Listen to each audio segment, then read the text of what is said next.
Terça nós temos o Brasil em campo, terça também conhecido como amanhã. A seleção brasileira vai enfrentar o Uruguai. De todos os jogos que a gente tem aí, nas eliminatórias sul-americanas, de todas essas 18 partidas, tem algumas poucas que a gente dá uma pincelada ali, que a gente dá uma pinçada para destacar e colocar como jogos realmente complicados.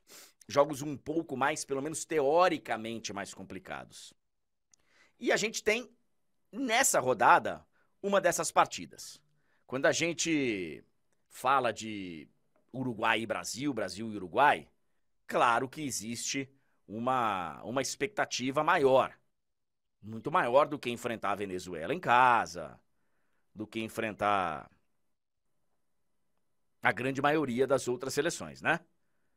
Então, tirando aí Uruguai e Argentina, você vai dar uma... Vai ter época que vai ser o Equador, um adversário. Difícil todo mundo vai ser, né? Todo mundo vai ser porque todo jogo hoje em dia você entra em campo, ele é um jogo que, até pelo nível de apresentação da seleção brasileira, os jogos acabam se tornando mais difíceis ainda. Nenhum jogo tá ganho de véspera, a gente já sabe disso, aquela história de que não tem mais bobo no futebol, ela é parcialmente verdadeira, ainda tem uns bobos por aí, mas assim, cara, ok, não dá pra ganhar nada de véspera, então você pode considerar que tem jogos complicados. Esse é um deles. O Uruguai recebendo o Brasil lá no Centenário em Montevidéu, e a seleção deverá ter modificações. Daqui a pouco a gente vai falar sobre isso. Daqui a pouco a gente vai falar direto lá de Montevidéu com o Rodrigo Fragoso. A seleção brasileira, ela vai enfrentar um time que é diferente. Pode até o jogo se tornar um jogo melhor para a seleção brasileira do que, por exemplo, foi contra a Venezuela. Não, e aí eu não estou falando só de atuação, tá? Não vou falar só de atuação, não, porque o Brasil jogou muito mal contra a Venezuela. Mas são propostas diferentes. A Venezuela vem para enfrentar o Brasil no Brasil, ela vai se fechar. Talvez lá o Uruguai saia um pouquinho. Vamos ver, vamos aguardar o Marcelo Bielsa. O treinador do lado de lá é um obcecado por futebol, é um cara que conhece muito futebol. Não é em todo lugar que dá certo o Bielsa, né? A gente já viu o Bielsa com passagens relâmpago aí, até de poucos dias, sem chegar a entrar em campo para treinar o time. Então, assim, às vezes acontece de não encaixar. Mas o Bielsa vem de um trabalho lá no Leeds que tá louco, o cara é ídolo lá, enfim. E o Bielsa é o técnico da seleção uruguaia, que tem nomes bem diferentes das outras seleções aí. Claro, vai ter na Argentina, vão ter nomes isolados. Mas veja, a gente vai enfrentar uma seleção do Uruguai que pode ser uma seleção com o Rocher no gol, todo mundo conhece, ele ainda é dúvida lá, mas a gente pode ter uma defesa com Cáceres, o Ronald Araújo, que é lá do Barcelona, o Piquerez, que inclusive é uma linha defensiva, né?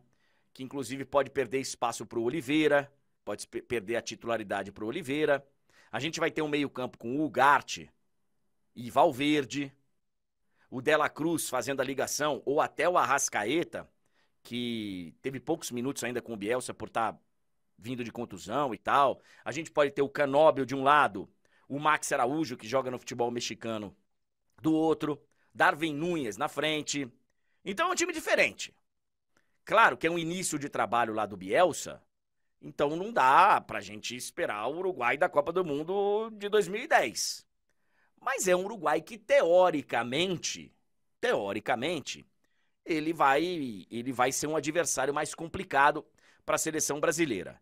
Que, pelo menos a gente recebe as informações, deve ter alterações, daqui a pouco o Rodrigo vai confirmar pra gente ou não, deve ter alterações para enfrentar o Uruguai, e não teria como ser diferente. Não teria. Não teria como ser diferente, porque a seleção brasileira fez na quinta-feira passada um dos piores jogos da sua história. Um dos piores jogos da sua história. O que a seleção brasileira fez quinta-feira, olha, vou te falar que se é em uma Copa do Mundo contra uma seleção mais ou menos europeia, ou até mesmo sul-americana, que o Brasil pegou uma Venezuela que Mas se o Brasil faz aquilo contra uma seleção mais ou menos aí de prateleira intermediária, o Brasil toma um pau, hein? E isso se deve muito por uma convocação questionável, que a gente pode debater vários nomes, por uma escalação questionável, tanto que agora vai ter que mexer. O nosso ataque, cara, o nosso ataque até agora tem sido um ataque de risos, né? Infelizmente. Aquele riso nervoso, aquele riso amarelo.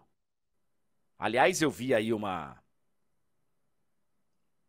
matéria dizendo que é a maior seca de camisas 9 da seleção brasileira em 13 anos. Em 13 anos. Um camisa 9 não marca pela seleção brasileira desde a Copa do Mundo, jogo das oitavas de final que o Richarlison marcou. De lá pra cá, o camisa 9 da seleção brasileira não marca. E tivemos contra a Venezuela um ataque bem mal das pernas, né? Vini mal, Rodrigo mal, Neymar nem se fala, Richarlison daquele jeito.